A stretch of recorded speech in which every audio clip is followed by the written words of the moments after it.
Mega Floette is in Pokemon Champions and it is eternal. So today I'll go over the team, how I use it, I'll show you some games where I pilot it, and make sure you stay till the end because I'll be giving you the replica code to make this team for yourself. Quickly though, I just want to give a huge shout out to Amish Drip, who without them, none of this would have been possible. Amish Drips let me borrow their Eternal Floette because I don't own a copy of Legends ZA, so if I didn't have that happen, I wouldn't have been able to make this team. The team is built around Eternal Floette as the carry, but I did build it so that it can operate if Floette goes down or has to be left behind. Starting with the star of the show, Floette. For the stats, we run 32 in HP, 21 special attack, and 13 defense. Floette is already pretty bulky on the specially defensive side, so the 13 points of defense is enough for Mega Floette to survive a non-critical Claw from an Adamant Sneasler, a Pokemon that is pretty rampant in the current format. We then go Modest for the extra damage boost. For the ability, I went with Flower Veil because the alternative has basically zero use case when holding a Mega Stone, and for the moves we use Light of Ruin for insane stab damage, Protect for survivability, Giga Drain for pesky water types like Primarina, and Dazzling Gleam for some spread. There's probably a case to be made for Chilling Water as well if you're running into like a lot of fire or ground type teams as well, but I didn't try it myself. Next up is Serena. This Pokemon has been overwhelmingly good for me since the launch, and it does a spectacular job again in this team. For its spread, we go max attack, max speed, and 2 points in special defense. We go Jolly Nature as well for that little bit of extra speed boost. For the ability, we run Queenly Majesty. This stops any priority moves for coming into our side of the field when we have Serena on the field, so things like Fake Out and Sucker Punch don't affect us. And because it's early into the format, there are a lot of new players coming into competitive Pokemon, and this ability can just win you games against people who don't know how it works. The first move we use is Triple Axle. It's a 3-hit ice type move that can 1-hit KO threats like Dragonite and Garchomp, as long as all 3 hits land. We run Taunt if we want to stop Palipar or Farigiraf from setting up speed control. Trop Kick for things like Basculegion. Now, it's important to note that Basculegion can sort of run through Floette, so having Serena around just makes it so much easier to deal with. I've also run Power Whip in this move slot and had huge success. Just know that it does miss quite often, so you're sort of taking a gamble, but you are guaranteed to one-shot things like Basculegion and one-shot things like Tyranitar with Power Whip. Lastly, we run Low Kick. This is for 1-hit KOing Tyranitar and potentially some other dark type Pokemon like King Gambit if you need to. And for the item, we run Focus Sash so that our opponents have to work even harder to remove Serena. Following that, we have Dragapult. For the spread, we run max attack, max speed, and 2 points in HP. And we use an Adamant Nature just so we can get maximum damage. For the item, we're using a Choice Scarf, which means that outside of Unburden, Jolly, Sneasler, we will always move first on a neutral board. If you're new, it is important to note that Choice Scarf makes you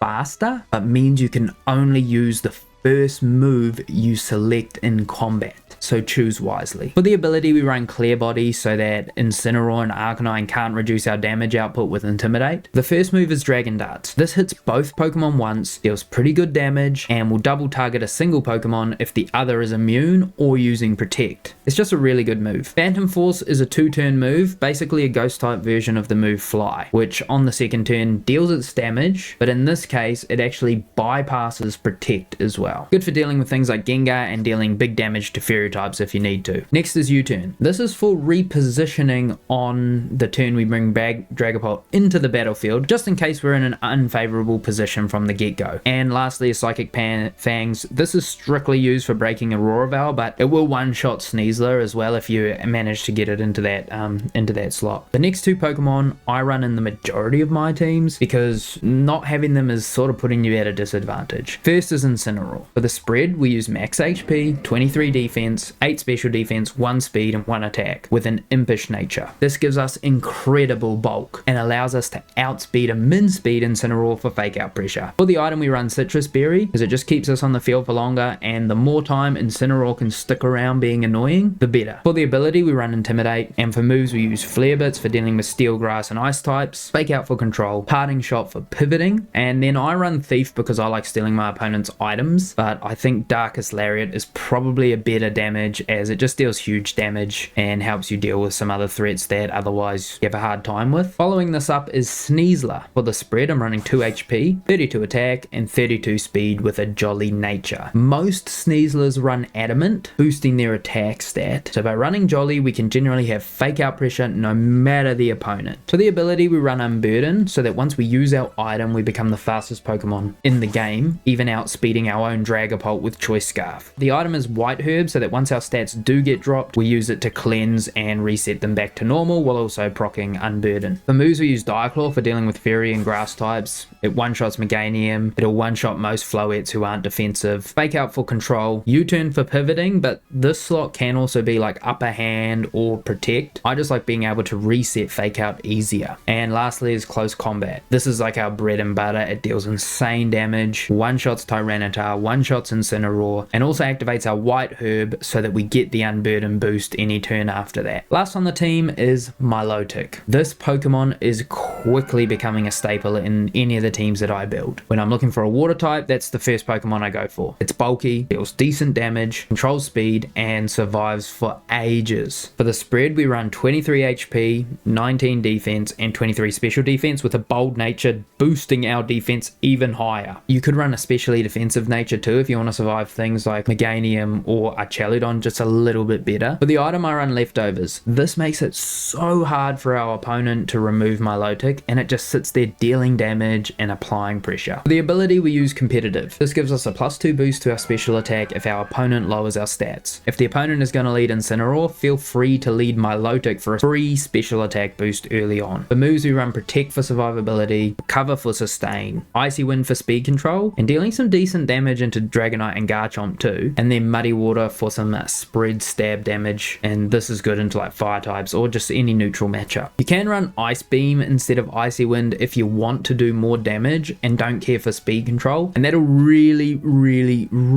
help you when you're dealing with things like Dragonite. But honestly, Floette doesn't really have a problem with the Dragonite matchup, so in this team we use it for speed control. For matchups, this team tends to do well into the Archeludon comps running around. Floette just eats their attacks for dinner, but you do have to watch out for Basculegion. It also does quite well into Dragon teams running like Dragonite or Garchomp. Dragapult outspeeds them, and Floette does so much damage to them it's not even funny. For weak matchups, Sneasler is a pretty hard one to deal with, so make sure to eliminate it with Dragapult or your own Sneasler before bringing Floette in to sweep the rest of the team. Also, Mega Sizzle, even though it's not very common, does deal pretty easily with Floette due to our moveset not really having any option into it, so utilizing like Incineroar and Dragapult to deal with it first will just be very helpful if you can. For leads, I tended towards either Sneasler or Incineroar alongside Dragapult. I use this a large amount of the games that I played. This combo basically means you're immune to Fake Out and can also threaten huge damage to your opponent if they don't respect you. Another lead that worked well for me was Serena and Floette into Dragonite or Garchomp teams specifically. If these two are on the field, the opponent has such a hard time dealing with them. And with that all said, I have decided to do this video a little bit different and include some commentary of my gameplay from the live stream I did with the team, so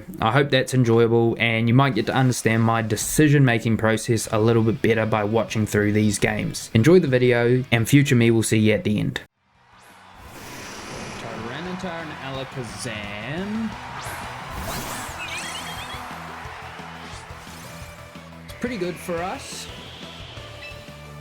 So we can go straight into either Fake Out or Close Combat here. So I assume that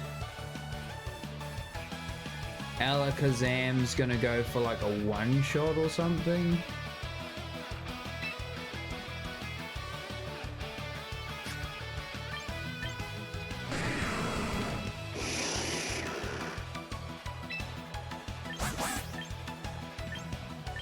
What if that thing is Scar?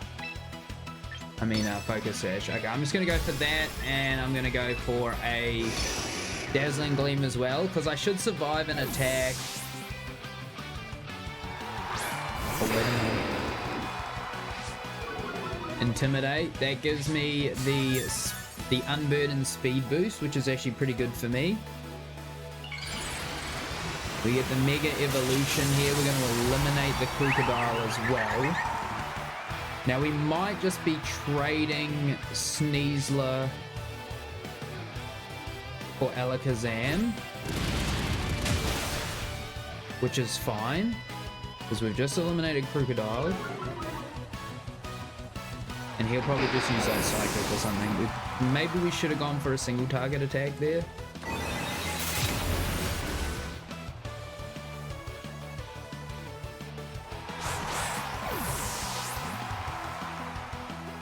But Dazzling Gleam now gets the single target damage. Ooh.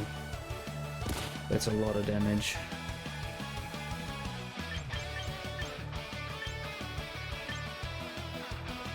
And I'm gonna bring in Milotic. The reason I'm gonna bring in Milotic is just in case he brings in like a fake out user or something. I can sort of just bring in Serena if I want to block that.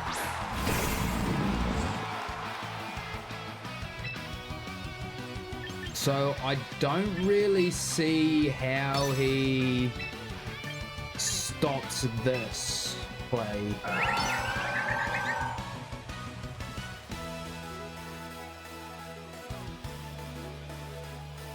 Our Milotic is really, really bulky. So if I just protect Floette and use Muddy Water, we should be fine. Yeah, so we avoided a Thunder Wave.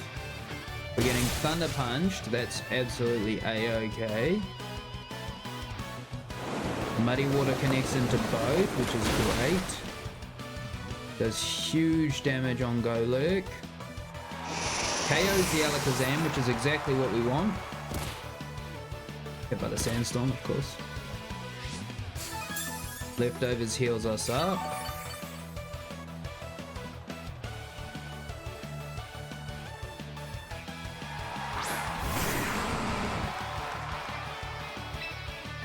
Now we can protect Milotic. And this should pick up both the kill on the Golurk and deal pretty much enough damage for us to deal to the Tyranitar. I mean, I'm not sure how else he's going to deal to this. I'm just going to keep Milotic alive by protecting it this turn. Okay. That's fine, because we do have Serena in the back to deal with that. Like, the Serena is built for Tyranitar, pretty much.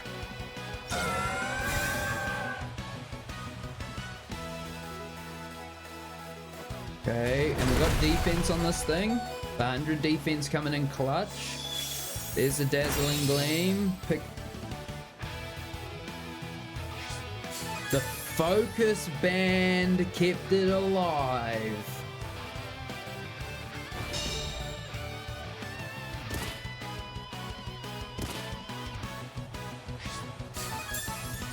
Wait a minute, we might have just lost this one.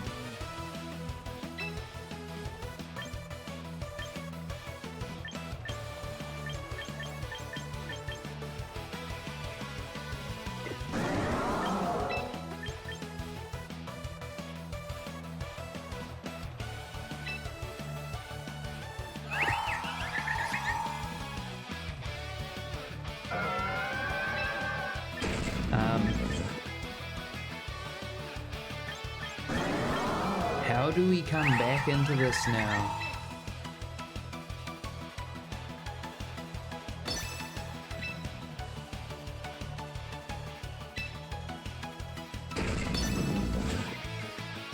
This is a hard match now. Okay, Knockoff is going to pick up the KO. I thought he might go for like some sort of spread type attack.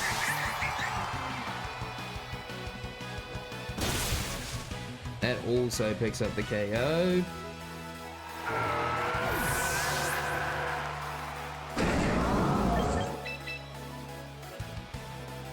Now the reason I didn't switch in Serena there was because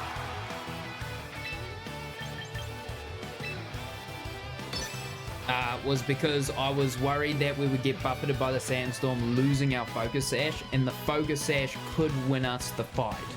So as long as he doesn't protect, that's good. And as long as we live with more than like 20 HP, we'll be fine here.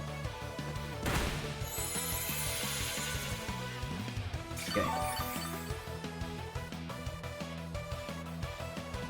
No more sandstorm. Here's the drop kick to finish that guy off.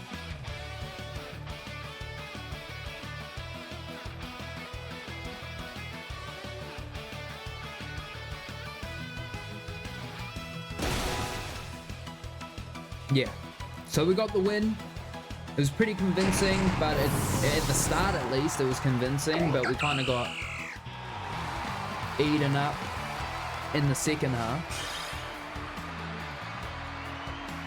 I'll do one more. Okay, game 2.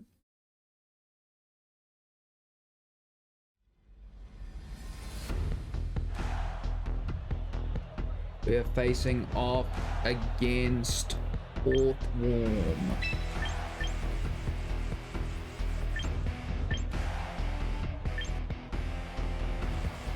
It's sort of a mirror.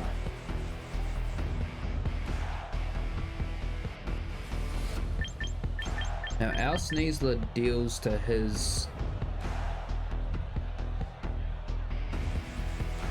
I can taunt the Earthworm.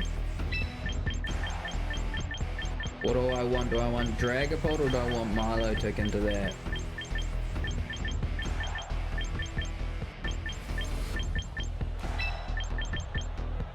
Dragapult, I think.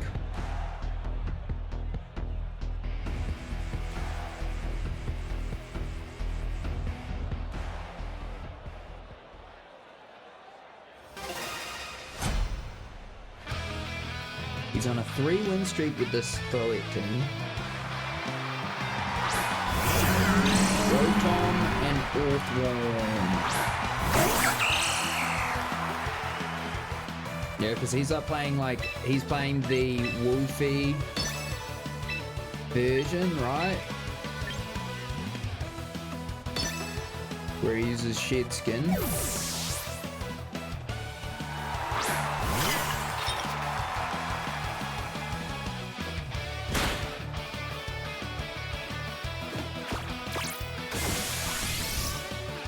Okay, that is now taunted.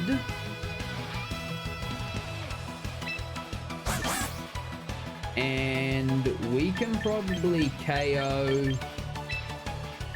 the Rotom.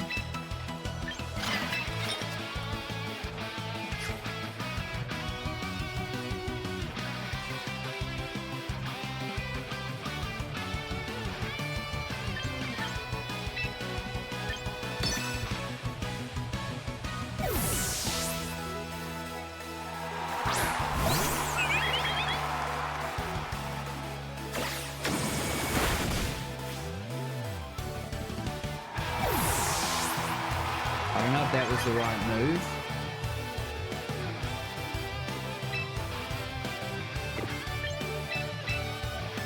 I'll just bring my own Floette in. We'll have a Floette off. We'll have a Floette battle here.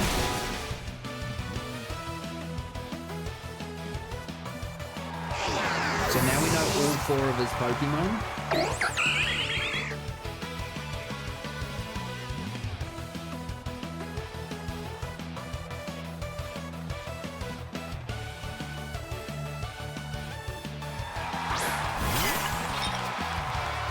He brings in Sinistcha. I think I just leave the Floette alone.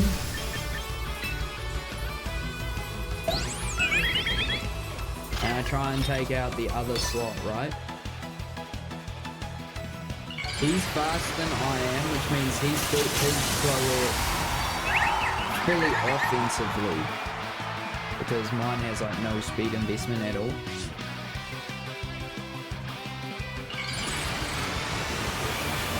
But little does he know, I'm aiming for the Sinistcha here.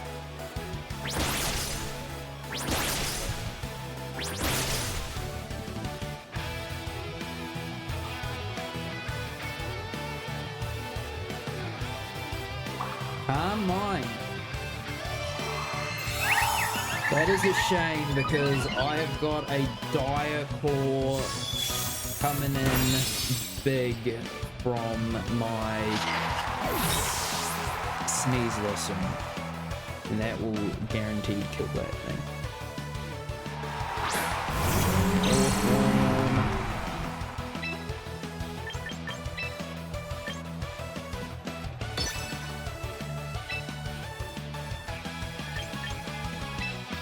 I'm just gonna get some chip damage onto Orthworm.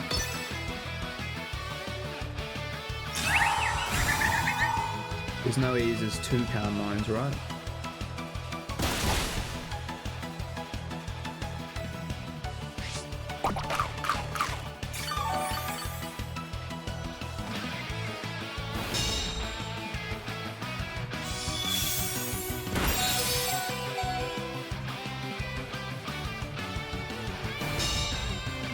Okay, I kind of anticipated that one. So I will just go for that. Plus this. I don't think he one-hits me. Oh my god, I'm so stupid. For some reason I thought that was gonna KO. Yeah. But this is actually so fine for us.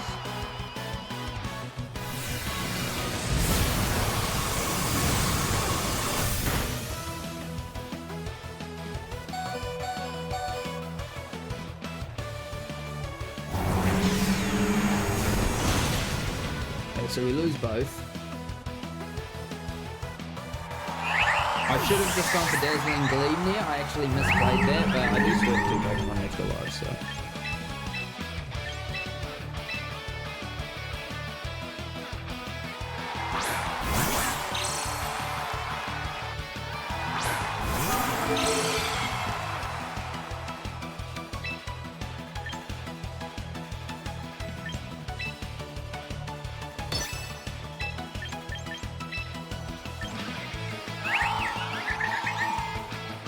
I just have to go for the double KO. I want to lock myself into Phantom Force here, but if my Sneasler goes down, that's like really bad news. And go, yeah, I thought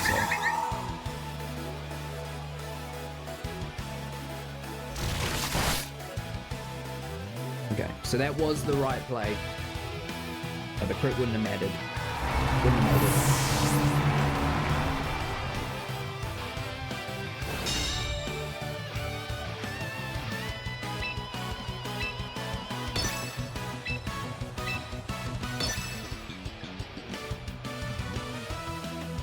And we should win now. That should be as simple as that.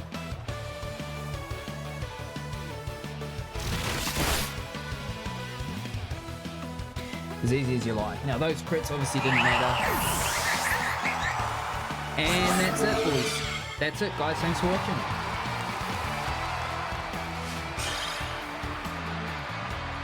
Thanks for watching. I hope you enjoyed the video. If you want to see more content like this, please consider subscribing. I'm aiming to make content creation my full-time job, so any support goes a long way to making that dream a reality. I'll put the replica code on screen now for any of you who wants to try this team for yourself, and as always, I'll see you in the next video.